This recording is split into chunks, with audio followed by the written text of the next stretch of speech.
যদি আপোনালোকৰ জন্ম সাৰ্টিফিকেটখন নাই তেনে ক্ষেত্ৰত আপোনালোকে কোনো ধৰণৰ টেনচন কৰিব নালাগে কিয়নো এনেকুৱা কিছুমান ডকুমেন্টছ আছে যিসমূহ ব্যৱহাৰ কৰি আপোনালোকে কিন্তু জন্ম সাৰ্টিফিকেট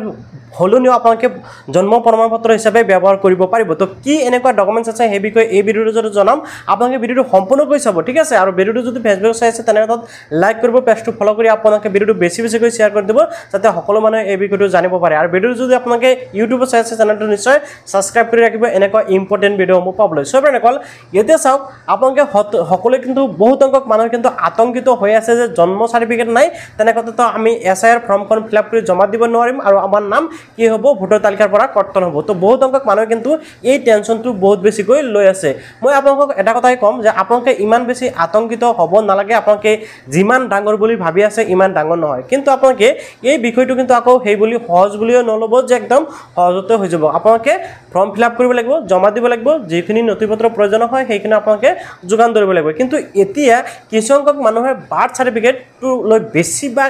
বেছি চিন্তিত হৈ পৰিছে বা বেছি ভাবি আছে যে বাৰ্থ সাৰ্টিফিকেট নহলে হয়তো বিপদত পৰিব তো বাৰ্থ সাৰ্টিফিকেট প্ৰথমতে সকলো মানুহৰ বাবে প্ৰয়োজন নহয় আৰু দ্বিতীয়টো হ'ল যে আপোনালোকে বাৰ্থ সাৰ্টিফিকেট নোহোৱাকৈ কিন্তু অন্য সাৰ্টিফিকেটো ব্যৱহাৰ কৰিব পাৰিব তো কি সাৰ্টিফিকেট ব্যৱহাৰ কৰিব পাৰিব সেই বিষয়ে জনাম ইয়াৰ লগতে কিন্তু সুপ্ৰিম কোৰ্টৰ পৰা কিছুমান নতুন নিৰ্দেশনা আহি আছে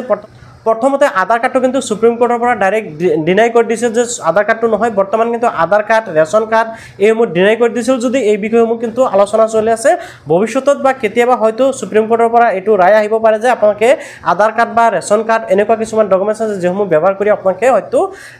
জন্ম প্ৰমাণ কৰিব পাৰিব তো সো আপোনালোকে কি ডকুমেন্টছ ব্যৱহাৰ কৰিব পাৰিব জন্ম সাৰ্টিফিকেটৰ হলনি সেই বিষয়ে মই এতিয়া আপোনালোকক জনাই দিছো জন্ম সাৰ্টিফিকেট বা বাৰ্থ সাৰ্টিফিকেট নাথাকিলে আপোনালোকে কি ডকুমেন্টছ ব্যৱহাৰ কৰিব পাৰিব সেই বিষয়ে জনাম আৰু এই যিখন জাননী জাৰি কৰিছে ইয়াৰ পৰা আপোনালোকে বিষয়বস্তুসমূহ ভালকৈ বুজি ল'ব লাগিব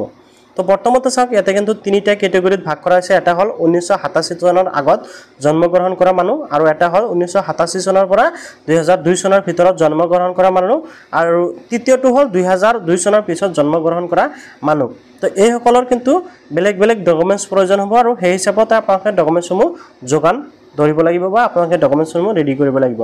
প্ৰথমতে বহুত সংখ্যক মানুহে এটা কথা ভুল কৰি আছে যে যিসকলৰ বয়স নিকি অলৰেডি 50-60 বছৰ হৈ গৈছে সেইসকলৰ বাবে জন্ম সাৰ্টিফিকেটখন বনাবলৈ মানে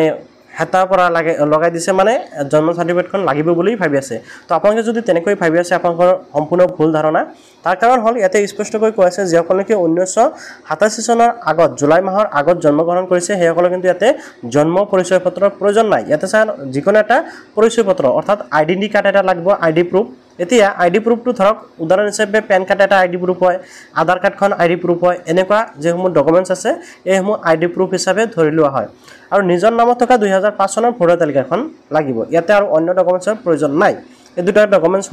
হলে হ'ব যিসকল কি 1987 চনৰ আগত জন্মগ্ৰহণ কৰিলে এতিয়া দ্বিতীয় স্তৰত চাওক ইয়াতে কৈছে 1987 চনৰ জুলাই মাহৰ পৰা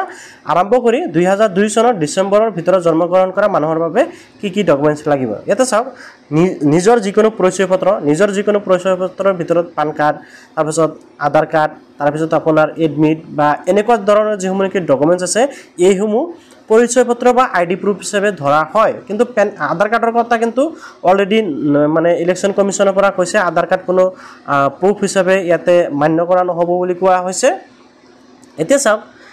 তাতকৈ গুৰুত্বপূৰ্ণ বিষয় যেটো বিষয় লৈ আটাইতকৈ চিন্তিত মানুহ হেয়া হ'ল যে জন্ম প্ৰমাণপত্ৰ এতিয়া এই জন্ম প্ৰমাণপত্ৰত আপোনালোকৰ বাৰ্থ সাৰ্টিফিকেট যিসকলৰ আছে সেইসকলৰ বাৰ্থ সাৰ্টিফিকেটখন ব্যৱহাৰ কৰিব পাৰিব এতিয়া এই বাৰ্থ সাৰ্টিফিকেটৰ হলনি আৰু কি নথিপত্ৰ আছে যেসমূহ নেকি আপোনালোকে জন্ম পৰিচয় পত্ৰ হিচাপে ব্যৱহাৰ কৰিব পাৰিব এটা চাওক জন্ম পৰিচয় পত্ৰ হিচাপে আপোনালোকে বাৰ্থ সাৰ্টিফিকেট গল যেসকলৰ আছে সেইসকলৰ টেনচন নাই দ্বিতীয়টো হ'ল এডমিট কাৰ্ড যদি আপোনালোকে মেট্ৰিক পাছ কৰিছে হায়াৰ সেকেন্ডাৰী পাছ কৰিছে আপোনালোকৰ যদি এডমিট কাৰ্ড আছে আৰু যদি এডমিট কাৰ্ডখনত জন্ম তাৰিখ আছে তেনেক্ষেত্ৰত আপোনালোকে 100% আপোনালোকৰ আৰু অন্য ডকুমেন্টছ বা জন্ম সাৰ্টিফিকেট প্ৰয়োজন নহয় আপোনালোকে এডমিট কাৰ্ড দি কিন্তু আপোনালোকে জন্ম প্ৰমাণপত্ৰ হিচাপে ব্যৱহাৰ কৰিব পাৰিব তাৰপিছত এটা আছে পান কাৰ্ড স্কুল সাৰ্টিফিকেট চাওক মই স্কুল সাৰ্টিফিকেটৰ কথা কৈ আছো সো স্কুল সাৰ্টিফিকেটৰ কথাও কিন্তু যেসকল নেকি আগত স্কুল সাৰ্টিফিকেটখন বনাইছে সেইসকলৰ হয়তো মান্য হ'ব পাৰে মানে স্কুল সাৰ্টিফিকেটৰ বহুত বেছি চান্স আছে জন্ম প্ৰমাণ হিচাপে এপ্ৰুভ হ'ব বুলি বা একসেপ্ট হ'ব বুলি আৰু পান কাৰ্ডটো হ'ব বুলি পাৰে বাট এই যে দুটা এডমিট কাৰ্ডটো 100% হৈ গৈছে স্কুল সাৰ্টিফিকেট কিন্তু অলৰেডি মানে 50% হ'ব আৰু 50% নহব বুলি কৈছে ঠিক তেনেকৈ পান কাৰ্ডটো হ'ব পাৰে নহ'ব পাৰে মানে হোৱাৰ ভিতৰতো হৈ আছে ঠিক আছে তো একসেপ্ট হ'ব পাৰে আৰু এই পেন কাৰ্ড আধাৰ কাৰ্ড এইসমূহ যাতে একসেপ্ট হয় সেই বিষয়লৈ কিন্তু ইতিমধ্যে সুপ্ৰিম কোৰ্টত আলোচনা হৈ আছে বা সুপ্ৰিম কোৰ্টৰ পৰা নিৰ্দেশনা জাৰি কৰি আছে যে ৰেচন কাৰ্ড আধাৰ কাৰ্ড এইসমূহ যাতে একসেপ্ট কৰে ঠিক আছে লাহে লাহে বস্তুটো আপোনালোকে যিমান টান বুলি ভাবিছে সিমান টান নহয় লাহে লাহে অলপ হ'লেও কি হ'ব মানে ঢিলা হ'ব বা অলপ হ'লেও সহজ হ'ব বিষয়বস্তুখিনি বুজিব লাগিব তাৰপিছত পিতৃ বা মাতৃৰ পৰিচয় পত্ৰ এইটো আপোনালোকৰ সকলোৰে আছে মাকৰ বা দেউতাকৰ যিকোনো এজনৰ ডকুমেণ্টছ আপোনালোকে ইয়াতে দিব লাগিব আৰু নিজৰ অথবা নিজৰ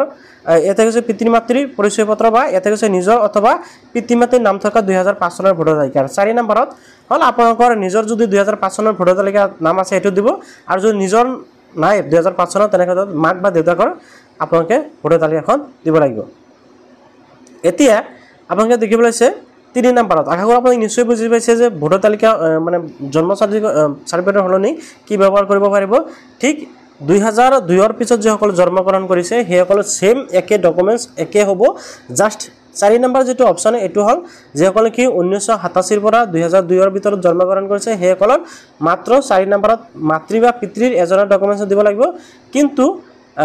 2002 ৰ পিছত জন্মগ্ৰহণ কৰা সকলৰ বাবে পিতৃ মাতৃৰ দুয়োজনে কিন্তু 2005 ৰ ভোটাৰ তালিকাখন ইয়াতে প্ৰদান কৰিব লাগিব তো এইখিনি হল ডকুমেণ্টছ আৰু আপোনালোকে আধাৰ কাৰ্ডৰ আৰু আপোনালোকে জন্ম চাৰ্টিফিকেটৰ বিপৰীতে কি ডকুমেণ্টছ ব্যৱহাৰ কৰিব পাৰিব তাৰ এটা আবাক ইয়াতে কিন্তু দিয়া হৈছে সো ইয়াতে কিন্তু ফাইনাল এতিয়ালৈকে হোৱা নাই সুপ্ৰিম কোৰ্টত এতিয়াও